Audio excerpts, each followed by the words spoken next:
Hey guys, how's it going? Hope you're doing well. My name is Crown, and today I'm going to read you some very interesting stories that I hope that you're gonna love. And now, without further ado, let's go! Almost 20 years ago now, I was a brand new college student and poor. Because of that, I found what I thought was a perfect living arrangement.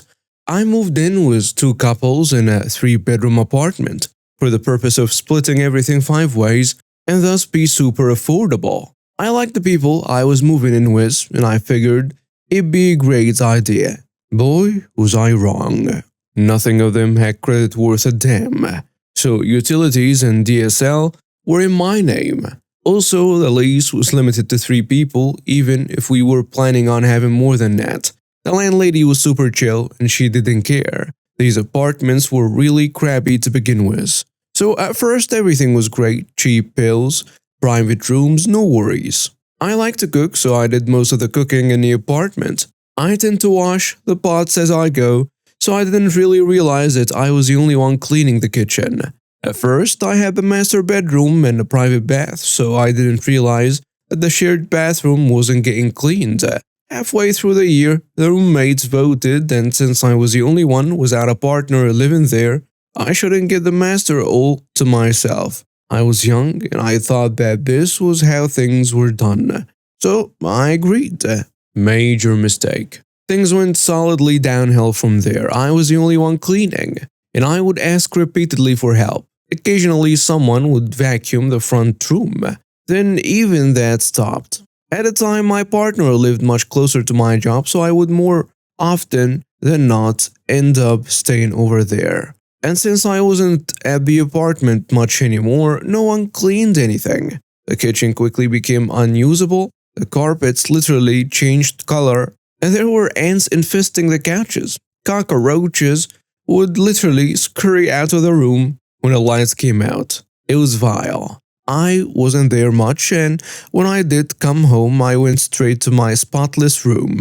I stopped showering at the apartment and eventually stopped even using the toilet in the restroom. Then the roommates voted again. This time they wanted to move another couple in, and they voted me off the island. That was the last straw. I was pissed. I felt betrayed. I wanted revenge. I no longer cared about these individuals as even human, much less as friends. So I acquiesced.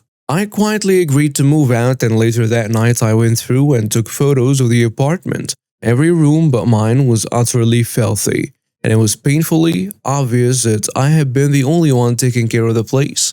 The next morning I woke up, packed all my meager belongings into my dad's van, and I moved out. I also took the roll of film that used to be a thing, I promise, containing all the pictures of the filthy house to Eckarts. 2 days later I went back to the landlady and gave her the photos. I also told her about how many people were living in the apartment and how they wanted 2 more people to move in. She was less than thrilled. She thumbed through the photos and then signed my name off the lease. While sitting there in the office, I also called the utility and phone company, closing my accounts. Yeah, I took a hit in that month being the only one paying it, but what the hell, right? They turned off the power within an hour of my call. Now the roommates have no power, no phone, no internet, and a very neatly worded eviction notice on the front door. Update and clarification. They did beg me to turn the power back on, and they threatened not to pay their part of the bill that was owed until I did that. I did not.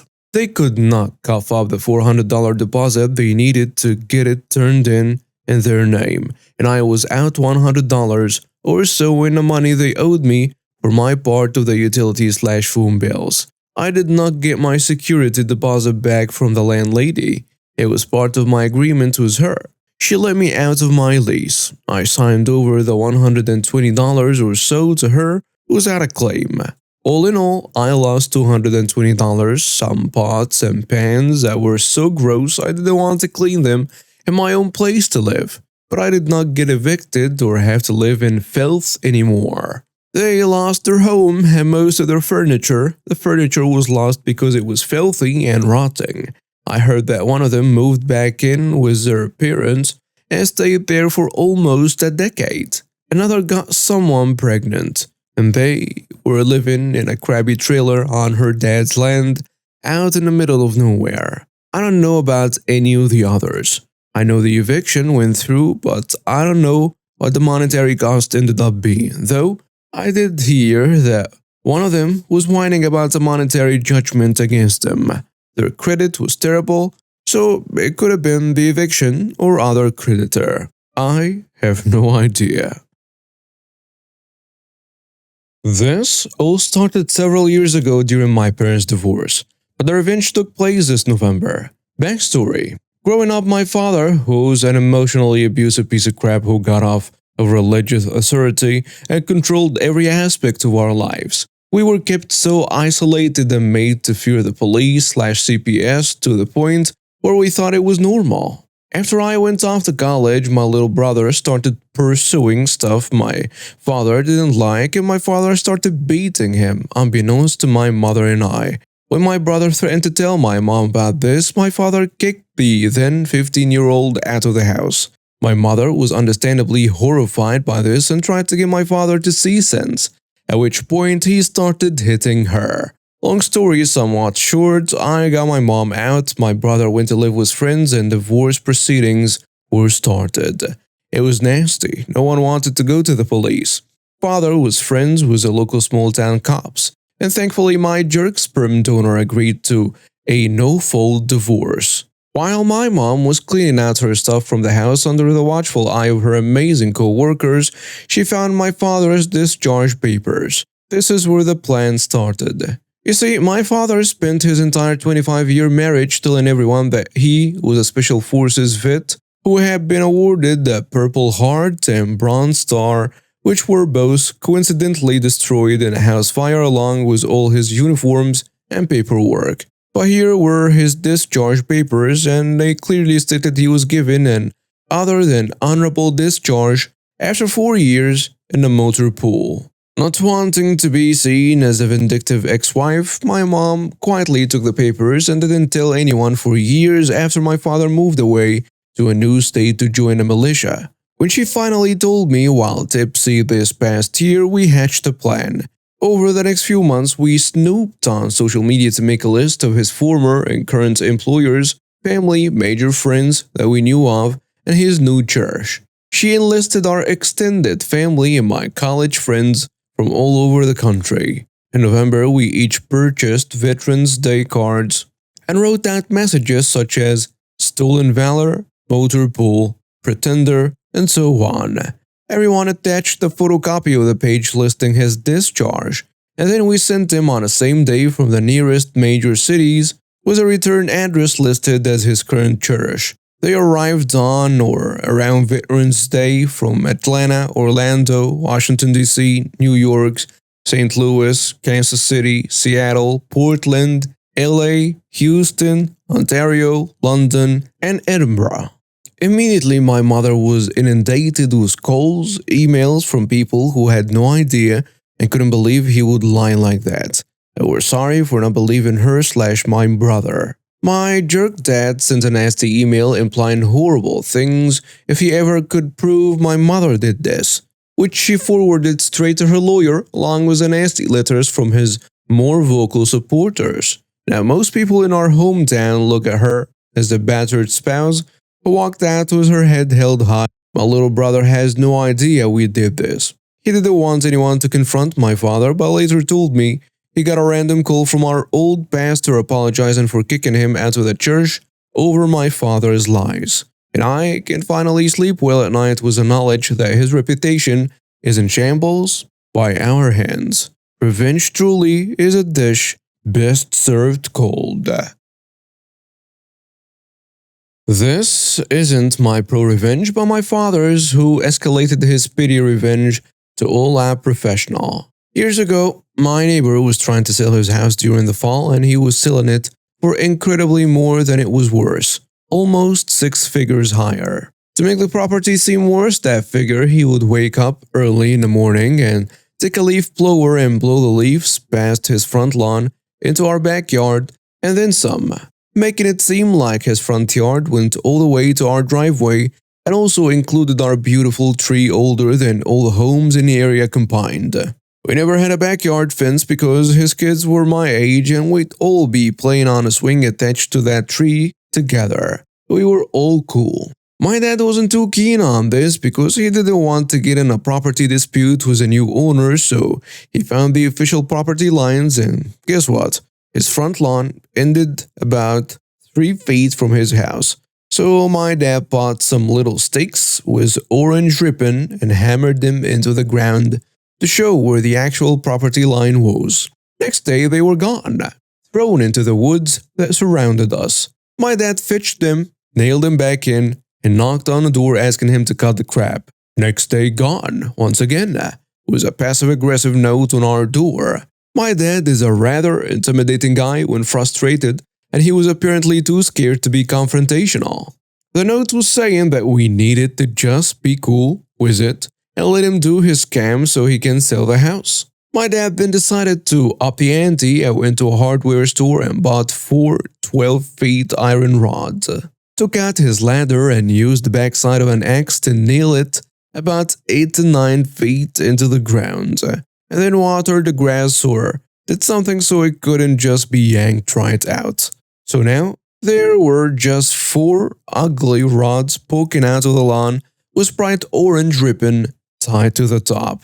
My family went away for a weekend, came back Monday, and all 4 are gone, tossed into the woods in our backyard, and those 4 spots are trashed with little holes from when he spent hopefully a long time digging those bad boys up.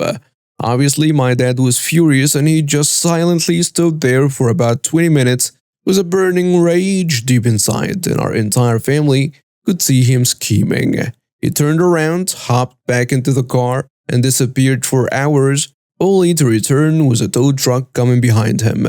He popped over to a junkyard, found essentially a frame of a car and bought it for its worth in metal, and then had it shipped to his backyard, which he plopped just before the property line. My dad walked into our house like a great conqueror, saying, "Let's see him throw that into the woods."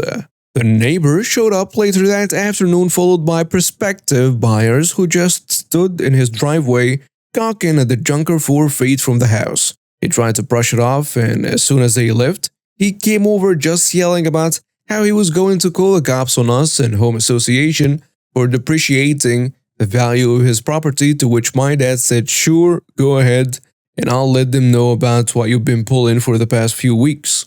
Eventually, they came to the agreement that the junker would leave the yard if he paid to have it removed and shipped away. And ever since then, he stopped messing with the yard and stopped messing with the leaves. In 2012, I traveled from Australia to the US to visit some long-time friends. One of them was currently studying law at the time, and he was invited to a house party with his other law buddies. I tagged along, and the night was young and everyone was just having a drink. The usual banter and mostly talk about law crap. I really had no idea, but a few of these guys were talking about one of the men, 5'4" Pac-Man at the party, who apparently sold LSAT test answers for quite a lot of money. Later on in the night, they started a private cash table poker game, and as a quite savvy person to poker, I asked to join, and there were no issues. We were playing a hand and the pot had built up. I chucked in all the cash I had and my expensive watch. It was just me and 5'4" Pac-Man.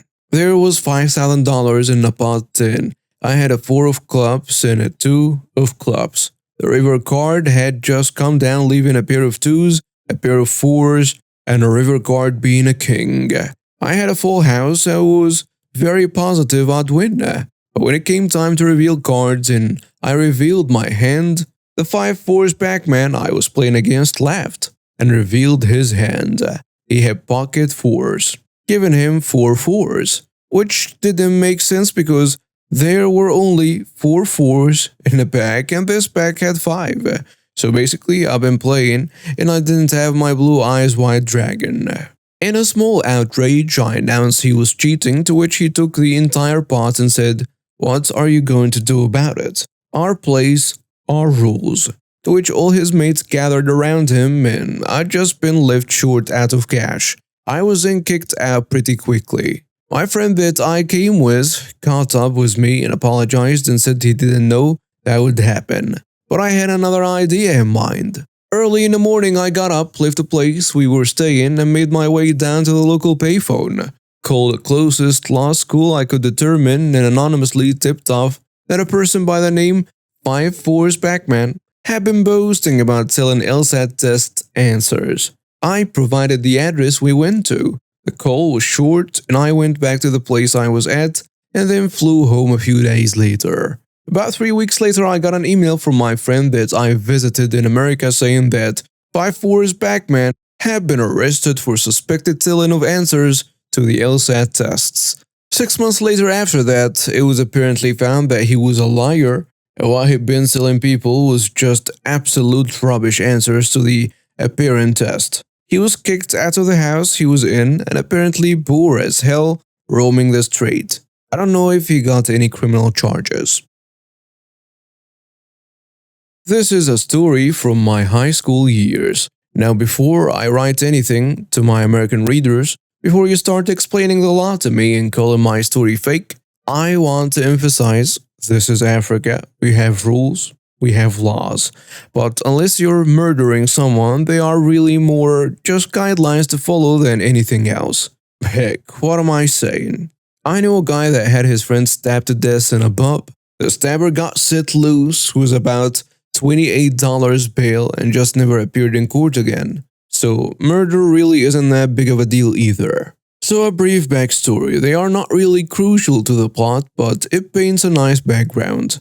Any of those that read about my evil stepmother knows that by the age of 14 I was living alone in my father's house and making a pretty comfortable living renting out his rooms to students. Therefore, needless to say, for me high school was a blast. Now, I am not going to lie and say I was a good student. I was anything but. I never drank or smoked, but I skipped school almost more often than I attended. When I rarely did show my face, I'd often just go sit in any class that I felt like, whether I took the subject or not. Sometimes I'd just go to school for recess and go home again after. I was really living the dream of any B-average student. What's more, I hardly ever got in trouble. Even when I got caught, the teachers would kinda just brush it off and let me get away without so much as a slap on the wrist. Most of the teachers either loved me or had long since realized there really was nothing that could be done about me. So they mostly just humored my antics. There was, however, one teacher that saw through my charms. He was a first language teacher. Never my favorite or anything, but I truly held no ill will towards him. In fact, I kinda respected him for being the only one that actually bothered calling me out on all of my crap. Although this seldom did him any good, because whenever he threatened to call my parents, the obnoxious kid that I was would just ask him, which parent? My mother in heaven or my father somewhere in Africa? If you manage to reach either of them, could you please ask them to check in once in a while? And this would kinda be the end of the conversation, because as arrogant as I was about it, my argument wasn't untrue. On to the day of the actual story. I was in my senior year and still attending classes on an on and off basis, but attending more than I did in the past. I was trying to change my ways or anything, but I was in the process of putting together a 4-hour-long video of our high school years and realized I had skipped so much that year that I hardly had enough footage to use for that segment. On this particular day though, I had picked the wrong day to attend and ended up having to attend assembly. This did not sit well with me, and I had a personal gripe against our school principal for something that had happened in my sister's senior year, and therefore I refused to show him any kind of respect. He later got canned for having an affair with a PE teacher. Now, as arrogant as I was, I do maintain that I wasn't actually talking as loud as a language teacher accused me of, but I will openly admit that I wasn't paying any attention to the principal's speech, because I hadn't done so in 4 years and definitely wouldn't have done so that day. So maybe I was, who knows. He wasn't an unfair teacher or anything like that. Nonetheless, the language teacher pulled me out of assembly and forced me to go stand outside. So I stand there waiting. Several teachers pass me. One asks why I am not inside, and I answer that the language teacher kicked me out. They say, okay, and continue about their business. Later, the assembly ends, the students exit, and I'm kinda standing there waiting to be called to the office or just for some kind of consequence, but nada, nothing, zilch. So I walk back to class thinking, that was freaking awesome. Cue the malicious compliance. So the next week rolls around, I decide to attend school that day, assembly time comes, the other students enter, and I hang back, and when the doors close, I'm still outside.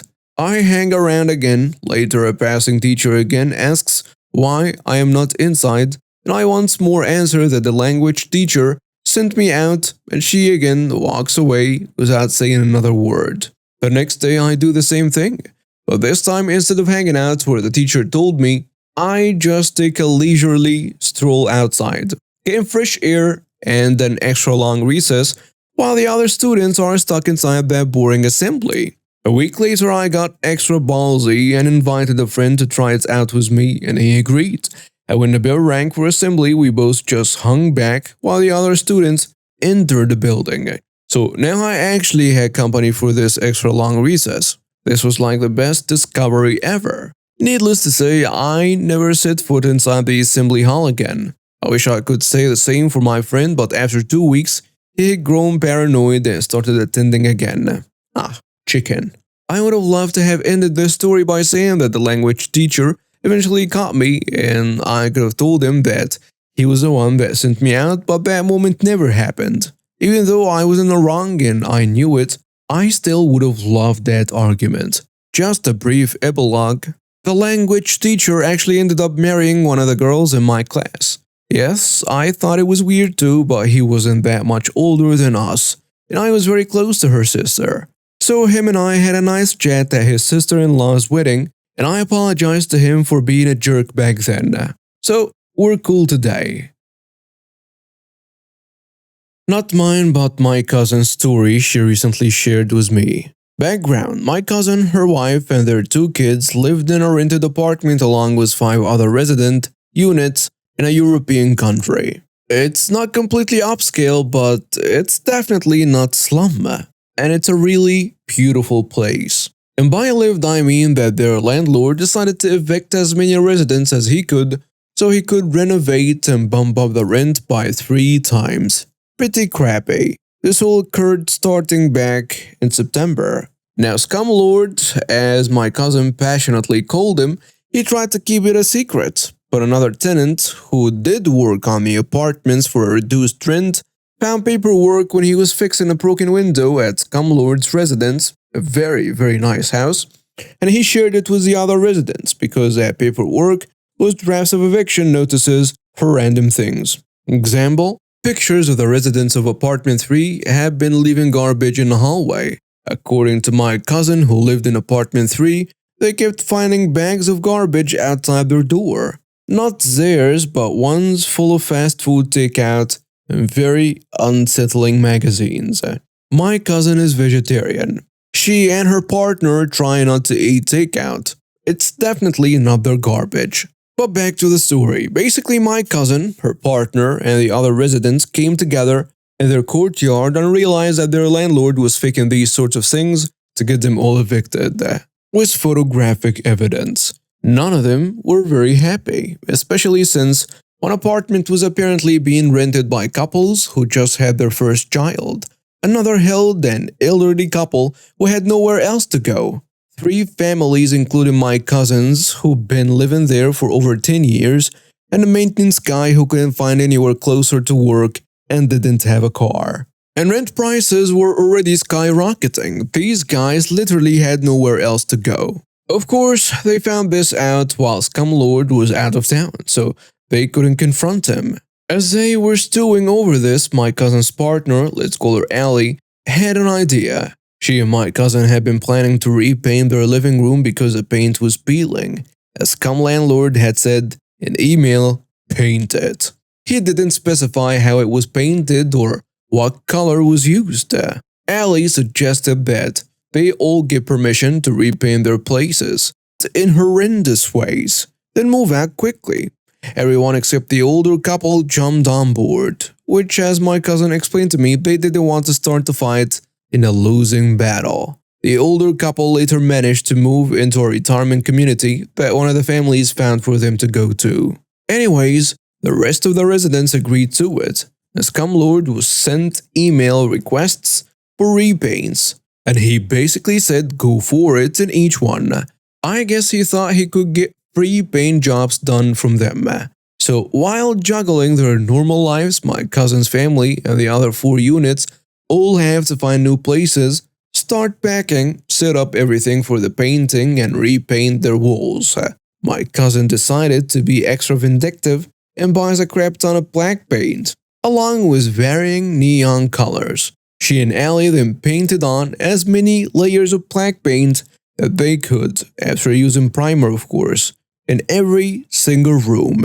Even the bathrooms and ceilings weren't spared. They finished in about mid-November, and they then let their kids 5 and 8 loose in the neon colors. I am talking handprints, random swaths of paint, got footprints on the ceiling, and just every random thing those kids wanted. According to my cousin, was a glorious, horrific disaster.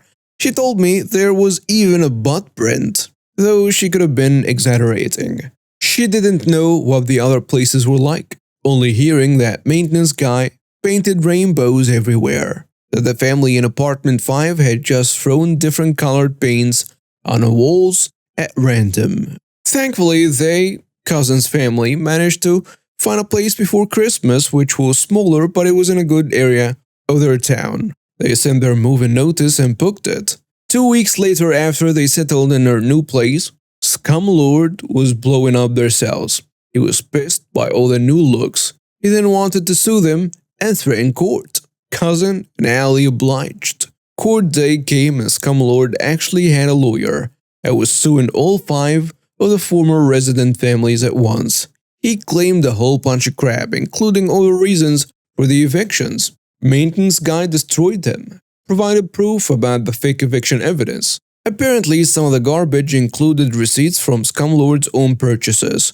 Bad damage to the sink in apartment 6 was actually from Scumlord trying to fix it and so on. And they all provided the email printouts of the paint requests, pointing out how Scumlord never specified how it was to be painted or the colors. The judge threw Scumlord's case out and ordered him to pay restitution for damages. My cousin's family got the restitution and she watched in glee as Scumlord struggled to undo the paint damages before apparently giving up and trying to sell the building. So far, there have been no takers. Edit to clarify. Former tenants want nothing to do with the old apartment anymore. And as for repainting, I wasn't kidding when I said a crap ton of paint was bought and used. According to my cousin, they painted in so many layers that every wall was over an inch in thickness, and the ceiling was centimeters. So imagine trying to clean up all that, and Lord knows how much paint was applied in the other units. Again, this is what my cousin told me. She may probably have exaggerated the paint thickness since she didn't have a way to actually measure, so I'm only going on what she's told me. I'll try to call her back, but there is quite a difference between our time zones, including the ocean. As for that nice house, anything that isn't a rental unit and is decent enough is a nice house to her. So it probably wasn't a fancy place Scumlord was staying in, but probably something he bought way before housing prices started to skyrocket. Grams had just moved into a retirement park with a lot that backed up to county land that was a nature preserve. His backyard was basically non-existent, but he didn't mind as he got to look out over the preserve. However, he did marvel at how his next-door neighbor's backyard extended a good 8 feet past his, giving the neighbor a nice space back there. Grams tried to be friendly with all his new neighbors, exchanging phone numbers and the like.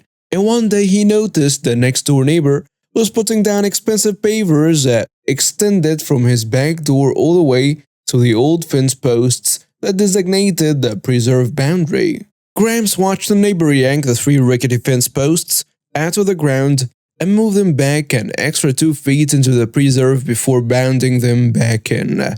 Then started to clear the land, intending to gain himself more area for his pavers. Grams used to work for the National Park Services as a young lad, so he thought he had better warn his neighbor of the consequences of his actions. So he heads out back for a little chat. Neighbor is immediately defensive, and before Grams says much, neighbor tells him, "You're new here. I've been here 10 years. And to mind your own damn business." Grams decides not to press the issue. Nothing happened that year, but the following year, when most of the park emptied out to head north of the summer, the county came by to check on the preserve. Grams notices him going back and forth behind his neighbor's house. The workers are pulling out maps and taking photos and making phone calls, and soon more guys show up. Turns out the neighbor had moved the posts several times over the years, and in reality his backyard is supposed to be even smaller than Graham's backyard. To make it worse, the neighbor put pavers in the back specifically to park both his golf cart and the cherry red sports car back there for the summer, so the county will have to move them before they can do anything else. They tape a notice to the front door and they leave. Grams goes over to read it, and it states that neighbor was in violation of encroaching onto protected lands. He had 30 days to move his car, tear up the pavers, and pay a fine of $11,000 because of damage to endangered species who inhabit the protected lands, as well as trespassing fees. Failure to do so within the 30 days will result in the golf cart and the car being towed and impounded.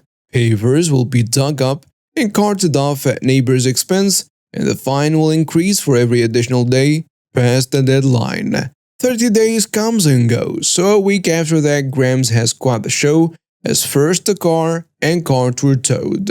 Pavers were dug up and hauled off, and the old fence posts and ropes were replaced with metal posts embedded into buried cement bases, connected by steel cables. The whole process took several weeks to finish, but the preserve looked a lot more legit when they were done. A few solar cameras were installed so the county could monitor the wildlife and encroachers remotely. Meanwhile, more notices were taped to the front door of the neighbor's house. By November, the snowbirds were flooding back into the park, including neighbors. That was Graham's second show of the summer, as neighbor read all the notices, digging down until he reads the first one, then runs out back and starts screaming and cussing up a storm before running back to his car to dig out his cell phone so he could call the county to find out where his car and golf cart were. Graham stays indoor to avoid the guy as he's frantically trying to unload his car, turn on his water and electricity, get the AC and toilets going, and all the while trying to get someone at county to pick up the phone and give him some answers. He finally gets a live person and proceeds to scream at them while on speakerphone about his car and cart. So the call keeps getting kicked to other people because who wants to help a screamer? Basically, the neighbor is told to come to the county office to get this straightened out. 3 days later, the neighbor catches Grams outside and asks if he was here when the county stole his car and destroyed his backyard. Grams said he was, and the neighbor said, "Well, why didn't you call me when you saw them putting notices on my door? You had my number up north."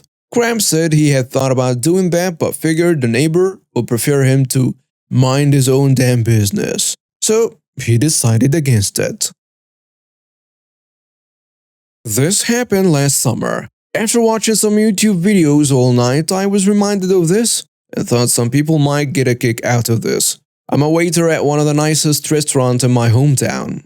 I'm pretty personable and always end up striking friendly conversations with my tables. I have 1.5 million stories about people who were seemingly very friendly but ended up stiffing me on my tips. But this is r/malicious compliance, so I'm going to tell you why you shouldn't be a jerk to your server until after you receive your food. It's a beautiful day and the restaurant is on the water. Every nice day is absolutely packed. My restaurant does not take reservations of any kind ever, so people have to go in person, request a table, leave, then come back later to eat.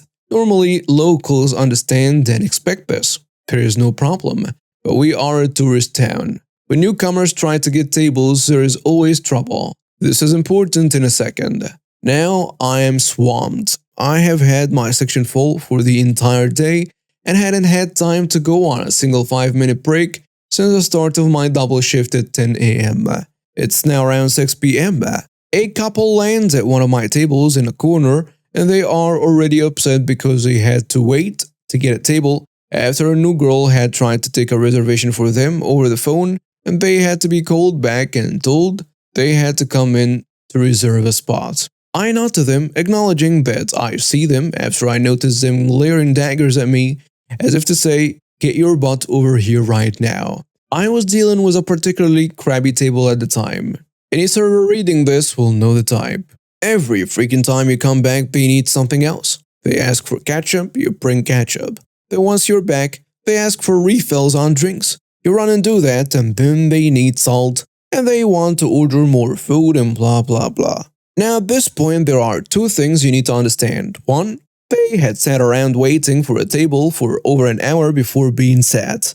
And two, our restaurant has food runners. For those of you who aren't familiar with this, it's a group of high school kids that for around 6% of all tips a restaurant receives will take care of running your food to your table for you. Now, I was also the only person that treated the food runners like human beings instead of pack mules. Because of this, my food runners were very well organized and would happily help me out when I was swamped. A food runner had gone to my table, offered them water, brought them silverware, and told them I would be over shortly. 5 minutes later, I roll up and start my speech.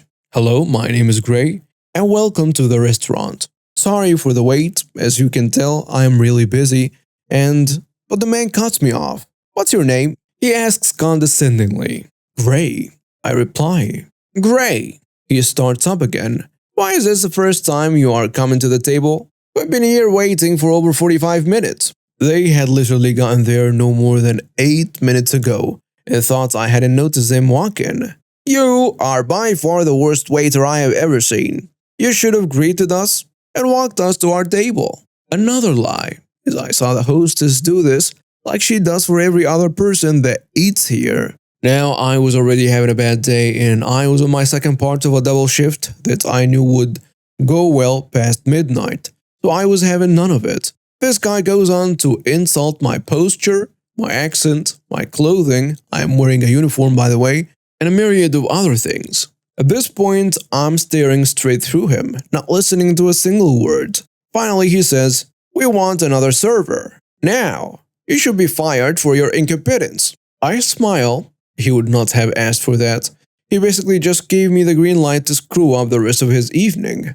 I am friends with everyone in a restaurant. When I have a request, it can usually be handled almost instantly. But this time was going to be different. I walk to the hostess's table and see one of my best friends, let's call her Emma, crying under the counter. Emma is a 4'6" adorable Hispanic girl who is 20 years old. She was just a tiny little thing and she needed a steep stool to address people at the front desk.